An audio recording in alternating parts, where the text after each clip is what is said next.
शांति। 29 दिसंबर 1999 के अव्यक्त महावाक्य हैं। अव्यक्त मुरली है। मुरली का हेडिंग है पढ़ाई का सार, आना और जाना। अव्यक्त बाप दादा अपने बच्चों प्रति बोले, आज मुरलीधर बाप अपने मास्टर मुरलीधर बच्चों को देख रहे हैं। सभी बच्चे मुरली और मिलन के चात्रक हैं। ऐसे चात्रक सिवाय ब्राह्मण आत्माओं के और कोई हो नहीं सकता। यह ज्ञान मुरली और परमात्म मिलन न्यारा और प्यारा है। दुनिया की अनेक आत्माएं परमात्म प्यार की प्यासी है, इंतजार में है, लेकिन आप ब्राह्मण आत्माएं दुनिया के कोने में गुप्त रूप में अपना श्रेष्ठ भाग्य प्राप्त कर रहे हो, क्योंकि दिव्य बाप को जानने अथवा देखने के लिए दिव्य बुद्धि और दिव्य दृष्टि चाहिए, जो बाप ने आप विशेष आत्माओं को दे दी है। इसलिए आप ब्राह्मण ही जान सकते हो और मिलन मना सकते हो। दुनिया वाले तो पुकारते रहते, एक बूंद के प्यासे हम, और आप क्या कहते हो, हम वर्षे के अधिकारी हैं। कितना अंतर है, कहाँ प्यासी और कहाँ अधिकारी। अभी भी सभी अधिकारी बनकर अधिकार से आकर पहुँचे हो। दिल में यह नशा है कि हम अपने बाप के घर में अथवा अपने घर में आए हैं। ऐसे नहीं कहेंगे कि हम आश्रम में आए हैं, अपने घर में आए हैं। ऐसे समझते हो ना। अधिकार की निशानी है अपनापन। अपने बाप के पास आए हैं, अपने परिवार में आए हैं। मेहमान बन के नहीं आते, लेकिन बच्चे आए हैं अपने घर में। चाहे 4 दिन के लिए आते हो, लेकिन समझते हो मधुबन अपने स्थान पर पहुँचे हैं। तो ये आना और जाना। आप ब्राह्मणों की जो पढ़ाई है वह मुरलीधर की जो मुरली है, उसका सार यह 2 शब्द ही है, आना और जाना। याद की यात्रा का अभ्यास क्या करते हो। कर्म योगी का अर्थ ही है मैं अशरीरी आत्मा शरीर के बंधन से न्यारी हूँ। कर्म करने के लिए कर्म में आती हूँ और कर्म समाप्त कर कर्म संबंध से न्यारी हो जाती हूँ। संबंध में रहती हैं, बंधन में नहीं रहते। तो ये क्या हुआ, कर्म के लिए आना और फिर न्यारा हो जाना।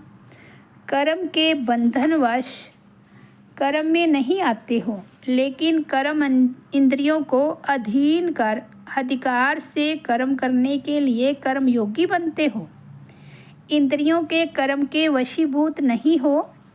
कोई भी किसी के वश हो जाता तो वश हुई आत्मा मजबूर हो जाती है, और मालिक बनने वाली आत्मा कभी किससे मजबूर नहीं होती, अपने सम्मान में मजबूत होती है। कई बच्चे अभी भी कभी कभी किसी न किसी कर्म इंद्रिय के वश हो जाते हैं, फिर कहती हैं आज आँख ने धोखा दे दिया, आज मुख ने धोखा दे दिया, दृष्टि ने धोखा दे दिया। परवश होना अर्थात धोखा खाना, और धोखे की निशानी है दुख की अनुभूति होना। और धोखा खाना चाहते नहीं हैं, लेकिन न चाहते हुए भी कर लेते हैं। इसको ही कहा जाता है वशीभूत होना। दुनिया वाले कहते हैं चक्कर में आ गए, चाहते भी नहीं थे, लेकिन पता नहीं कैसे चक्कर में आ गए। आप सदर्शन चक्रधारी आत्मा किसी धोखे के चक्कर में नहीं आ सकती, क्योंकि सदर्शन चक्र अनेक चक्कर से छुड़ाने वाला है। न सिर्फ अपने को, लेकिन औरों को भी छुड़ाने के निमित्त बनते हैं। अनेक प्रकार के दुख के चक्रों से बचने के लिए सोचते हैं इस सृष्टि चक्र से निकल जाएं, लेकिन सृष्टि चक्र के अंदर पाट बजाते हुए अनेक दुख के चक्रों से मुक्त हो जीवन मुक्त स्थिति को प्राप्त कर सकते हैं। यह कोई नहीं जानता है। आप चैलेंज करते हो कि हम आपको जीवन में मुक्ति डबल दिला सकते हैं, जीवन भी हो और मुक्ति भी हो। बाबा कहते, आप सृष्टि चक्र के अंदर पार्ट बजाते हुए अनेक दुख के चक्रों से मुक्त हो, जीवन मुक्त स्थिति को प्राप्त कर सकते हो, यह कोई नहीं जानता है। आप चैलेंज करते हो कि हम आपको जीवन में मुक्ति डबल दिला सकते हैं, जीवन भी हो और मुक्ति भी हो, ऐसी चैलेंज की है ना। नशे से कहते हो कि जीवन मुक्त आपका और हमारा जन्म सिद्ध अधिकार है। तो सुदर्शन चक्रधारी अर्थात दुख के चक्रों से मुक्त रहने वाले और मुक्त करने वाले, वशीभूत होने वाले नहीं, लेकिन अधिकारी बन, मालिक बन, सर्व कर्म इंद्रियों से कर्म कराने वाले, धोखा खाने वाले नहीं, लेकिन औरों को भी धोखे से छुड़ाने वाले, यही अभ्यास करते हो ना। कर्म में आना और फिर न्यारा हो जाना, तो याद का अभ्यास क्या रहा, आना और जाना। और पढ़ाई अर्थात ज्ञान का सार क्या है, कर्मातीत बन घर जाना है और फिर राज्य करने का पाठ बजाने अपने राज्य में आना है, यही ज्ञान का सार है ना। तो आना और जाना यही ज्ञान और योग है। इसी अभ्यास में दिन रात लगे हुए हो। बुद्धि में घर जाने की और फिर राज्य में आने की खुशी है। जैसे मधुबन अपने घर में आते हो तो कितनी खुशी रहती है। जब से टिकट बुक कराते हो तब से जाना है यह बुद्धि में याद रहता है ना। तो जब मधुबन घर की खुशी है तो आत्मा के घर जाने की भी खुशी है। लेकिन खुशी से कौन जाएगा, जितना सदा ये आने और जाने का अभ्यास होगा। जब चाहे तब अशरीरी स्थिति में स्थित हो जाओ और जब चाहे तब कर्म योगी बन जाओ। यह अभ्यास बहुत पक्का चाहिए। ऐसे ना हो कि आप अशरीरी बनने जाओ और शरीर का बंधन, कर्म का बंधन, व्यक्तियों का बंधन, वैभवों का बंधन, स्वभाव संस्कार का बंधन अपनी तरफ आकर्षित करे। कोई भी बंधन अशरीरी बनने नहीं देगा। जैसे कोई टाइट ड्रेस पहनते हैं तो समय पर सेकंड में उतारने चाहे तो उतार नहीं सकेंगे, खिंचावट होती है क्योंकि शरीर से चिपटा हुआ है। ऐसे कोई भी बंधन का खिंचाव अपनी तरफ खींचेगा। बंधन आत्मा को टाइट कर देता है। इसलिए बाप दादा सदैव ये पाठ पढ़ाते हैं, निर्लिप्त अर्थात न्यारे और अति प्यारे। यह बहुत काल का अभ्यास चाहिए। ज्ञान सुनना, सुनाना, सेवा करना ये अलग चीज़ है, लेकिन यह अभ्यास अति आवश्यक है। पास विद ऑनर बनना है तो इस अभ्यास में पास होना अति आवश्यक है। और इसी अभ्यास पर अटेंशन देने में डबल अंडरलाइन करो, तब ही डबल लाइट बन कर्मातीत स्थिति को प्राप्त कर डबल ताजधारी बनेंगे।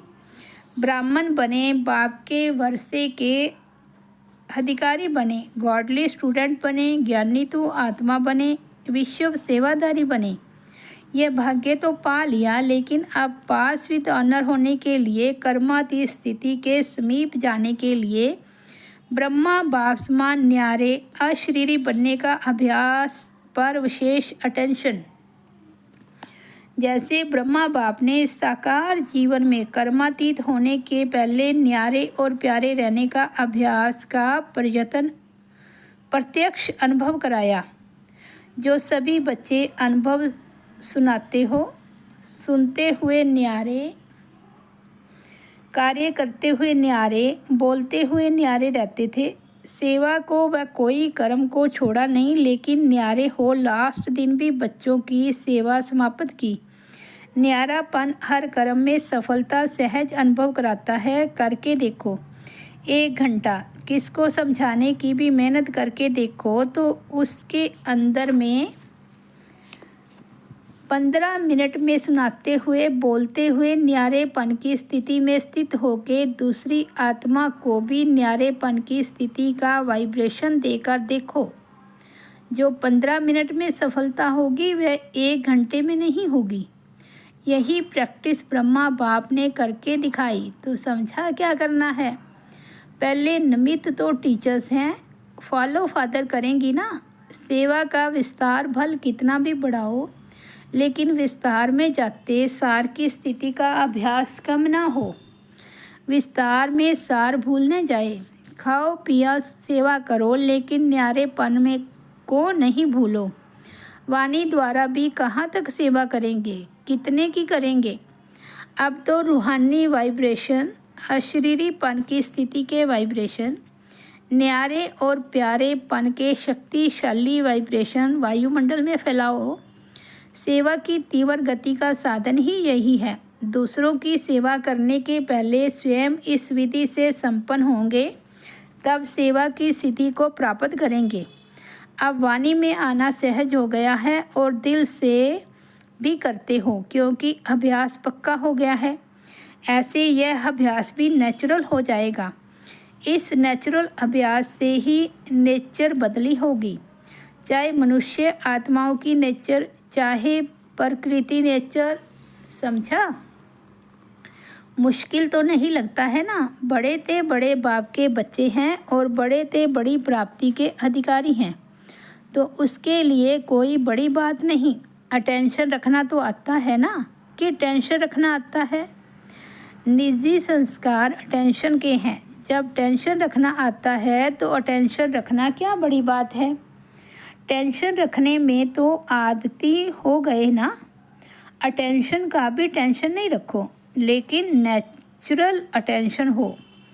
कोई ऐसा भी करते हैं, अटेंशन को टेंशन में बदल देते, इसलिए होता है। अटेंशन को अटेंशन के रूप में करो, बदली नहीं करो।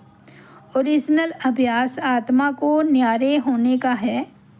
न्यारी थी, न्यारी है, फिर न्यारी बनेगी। सिर्फ अटैचमेंट न्यारा बनने नहीं देता है। वैसे आत्मा की ओरिजिनल नेचर शरीर से न्यारे रहने की है, अलग है। शरीर आत्मा नहीं, आत्मा शरीर नहीं, तो न्यारे हुए ना। सिर्फ 63 जन्मों से अटैचमेंट की आदत पड़ गई है। ओरिजिनल तो ओरिजिनल ही होता है। अच्छा, डबल विदेशी भी बहुत पहुंच गए हैं नया वर्ष मनाने के लिए। मेहमान बन कर के आए हो या बच्चे बन कर के आए हो, अपनापन लगता है ना। बाप दादा भी बच्चों को अपने घर में देख हर्षित होते हैं। बच्चे सदैव घर का श्रृंगार होते हैं। बच्चों से मधुबन सज जाता है, इसलिए बाप दादा अपने घर के श्रृंगार को देख खुश हो रही हैं। चाहे भारतवासी चाहे विदेशी, दोनों ही घर के श्रृंगार हैं। बाप दादा आने की भी मुबारक देते हैं, जाने की भी मुबारक देते हैं। यहाँ आना भी अच्छा है, जाना भी अच्छा है। विदाई नहीं है, बधाइयाँ ही बधाइयाँ हैं।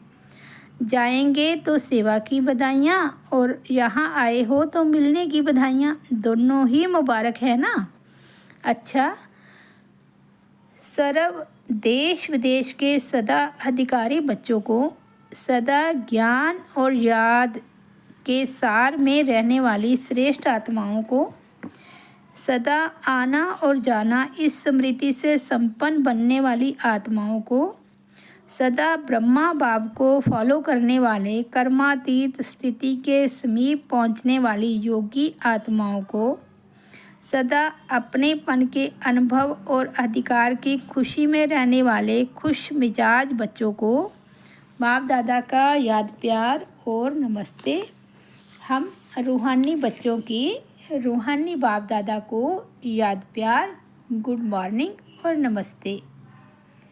तो ये थे 29 दिसंबर 1999 के बाबा के अव्यक्त महावाक्य का सार है।